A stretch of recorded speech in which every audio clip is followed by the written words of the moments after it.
వివాహ బంధం పార్ట్ 54. అలాగే అర్జున్ చూపించే కోపం వల్ల రమేష్ గారు ఎక్కడ రివర్స్ అవుతారో దానివల్ల ఇద్దరి మధ్య వాదన ఏ గొడవకు దారి తీస్తుందో అని భయపడుతూనే అర్జున్ దగ్గరకు వెళ్ళి అతను చేపట్టుకొని, బావా ప్లీజ్ నా మాట విను, కూర్చొని మాట్లాడుకుందాం ప్లీజ్, నా మాట విను బావా అనడంతో అర్జున్ సున్నితంగా పవన్ నుండి తన చేయి విడిపించుకొని, ఇప్పటి వరకు నా స్నేహ కోసం లేని ఓపికను ప్రదర్శించాను, కానీ ఇక నా వల్ల కాదు పవన్. మీ అమ్మా నాన్నలకు వాళ్ళ భాషలో చెప్తేనే ఆడపిల్ల విలువ ఏంటో తెలుస్తుంది వాళ్ళకి అంటూ ఆవేశంగా రమేష్ గారి ముందుకు వెళ్ళి నిలబడి ఆయన కళ్ళల్లోకి కోపంగా చూస్తూ వినయ్ అని అరిచాడు. అర్జున్ పిలవడం ఆలస్యం. బయట ఆ పిలుపు కోసమే వెయిట్ చేస్తున్న వినయ్ ఒక అబ్బాయిని తీసుకొచ్చి రమేష్ గారి ముందు నిలబెట్టాడు.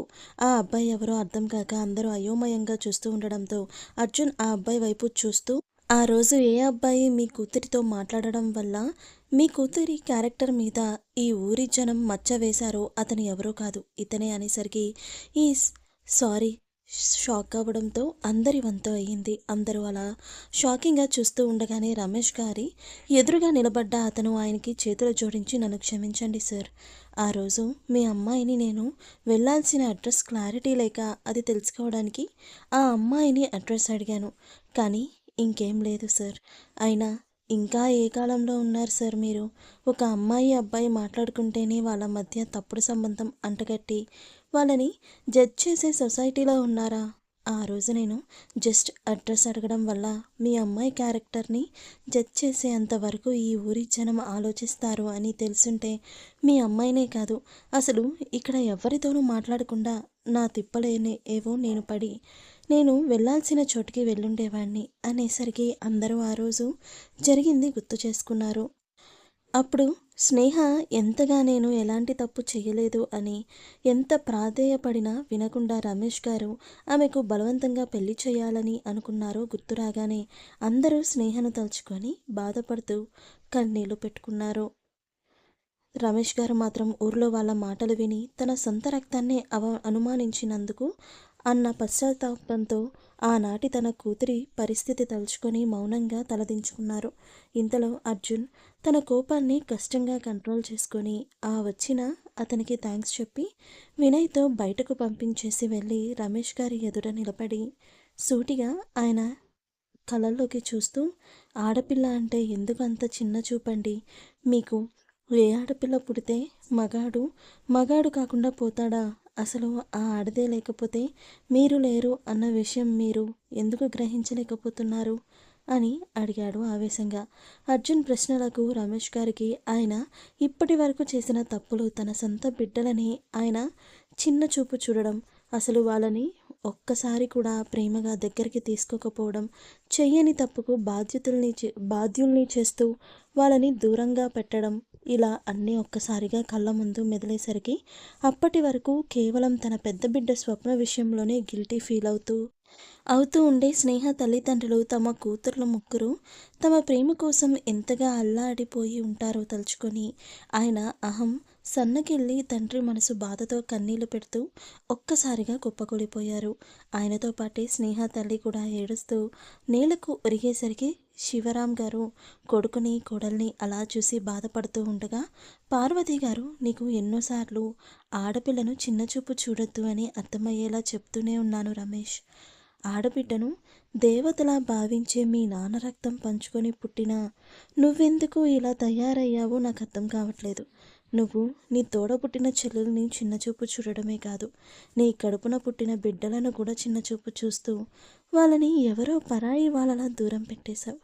పసి వయసు నుండి వాళ్ళు తండ్రి ప్రేమ కోసం ఎంతగా తప్పించిపోయేవారో నీకు తెలియదురా అంటూ కోడలి వైపు తిరిగి, నువ్వు కూడా ఒక ఆడదానివే కదా లక్ష్మి, అలాంటి నువ్వే ఆడజన్మను అసహించుకుంటూ నీ కడుపున బిడ్డలను నీచంగా చూస్తే వాళ్ళు పసి మనసు ఎంత నొచ్చుకుంటుందో ఎప్పుడైనా ఆలోచించావా? లేదు, నీ భర్త దారిలోనే నువ్వు నడుస్తూ వాళ్ళకి తండ్రి ప్రేమతో పాటు తల్లి ప్రేమను కూడా దూరం చేశావు. పవన్ పుట్టాక వాడిని అపురూపంగా పెంచుకుంటూ వాడికంటే ముందు పుట్టిన ఆ ముగ్గురు ఆడపిల్లలను కనీసం పట్టించుకోవడమే మానేశారు. నేను మీ మావయ్య వాళ్ళకి ఎంతగా అమ్మా నాన్నలం అవ్వాలని ప్రయత్నించినా మేము నానమ్మ తాతయ్యలని మిగిలిపోయాం.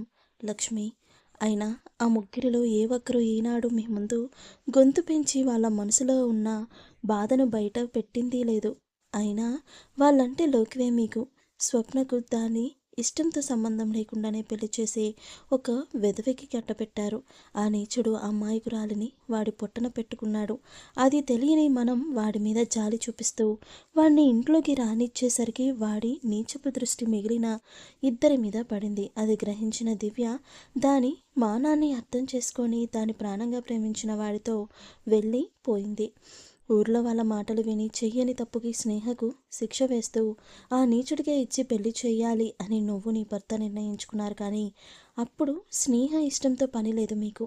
స్నేహ టైం బాగుంది. ఆ నీచుడి నిజస్వరూపం బయటపడి ఆ పిల్ల ఆగిపోయి అశోక్ అన్నయ్య కారణంగా అర్జున్ స్నేహ మెల్లో తాళి కట్టాడు. లేకపోతే నీ మరో బిడ్డ కూడా వాడికి బలై ఉండేది. ఇప్పటికైనా కళ్ళు తెరవండి. మీరెంత తప్పుగా ఆలోచిస్తున్నారో, మీ వల్ల మీ పిల్లలు ఎంత మానసిక క్షోభ అనుభవిస్తున్నారో తెలుసుకోండి. ఇప్పటికైనా వాళ్ళని దగ్గరకు తీసుకొని తల్లిదండ్రుల ప్రేమను వాళ్ళకి పంచండి అంటూ ఆవేశపడుతూ ఆవిడ గుండె పట్టుకొని కూర్చుండిపోయారు. ఆవిడను అలా చూసిన పవన్ నానమ్మ, అర్జున్, అమ్మమ్మ అంటూ కంగారుగా ఆవిడను చేరి గాబరా పడుతుంటే అందరూ అర్జున్, అమ్మమ్మ అని పిలిచిన పిలుపు దగ్గరే ఆగిపోయారు. పెద్దవాళ్ళందరూ అర్జున్ని ఆశ్చర్యంగా చూస్తూ ఉండగానే పవన్ వెళ్ళి వాటర్ తీసుకొని రావడంతో అర్జున్ ఆ గ్లాస్ తీసుకొని ఆవిడ చేత వాటర్ తాగిస్తూ ఎందుకు అందరూ అంత ఆశ్చర్యంగా చూస్తున్నారు, ఏమైంది అని అడిగాడు. దాంతో మరుక్షణమే అందరూ నార్మల్ అయ్యి ఒకరినొకరు చూస్తూ ఉండిపోయారు. ఇంతలో పార్వతి గారు కాస్త నార్మల్ అవ్వడంతో అర్జున్ రిలాక్స్గా ఊపిరి పీల్చుకొని రమేష్ గారి దగ్గరకు వెళ్ళాడు. అప్పటికే ఆయన చేసిన దానికి పశ్చాత్తాపంతో కుమిలిపోతూ అక్కడున్న ఎవరి కళ్ళల్లోకి చూసే ధైర్యం లేక తలదించుకోవడంతో అర్జున్ ఆయన భుజం మీద చెయ్యేసి ఆసరా ఇచ్చి ఆయన్ని పైకి లేపి నిలబెట్టి మీరు మారారు, మీ మనసు మారింది అని పశ్చాత్తాపంతో చెమ్మగిలిన మీ కళ్ళే చెప్తున్నాయి మామయ్య. ఇకనైనా మీ కూతుర్లకు మీ ప్రేమను అందించి వాళ్ళను దగ్గరకు తీసుకోండి. తండ్రి ప్రేమ ఎలా ఉంటుందో తెలియని వాళ్లకు మీ ప్రేమ రుచి చూపించండి అనేసరికి రమేష్ గారు ఎమోషనల్ అవుతూ అల్లుడు అంటూ కన్నీళ్లతో అర్జున్ని హక్ చేసుకున్నారు. ప్రస్తుతం అర్జున్ ఇల్లు జరిగింది గుర్తు చేసుకొని అర్జున్ వైపే మురిపెంగా చూస్తున్న శివరాం గారిని గమనించిన అశోక్ గారు గర్వంగా చూసావా శివ, మనం అనుకున్నట్టు స్నేహ అర్జున్ మనసుని ప్రేమతో ఓపికతో మారిస్తే అర్జున్ నీ కొడుకు మనసుని మార్చాడు. నిజంగా స్నేహ బంగారం రా అనేసరికి శివరాం గారు నవ్వుతూ నా మనవడు కూడా బంగారమే అన్నారు నవ్వుతూ.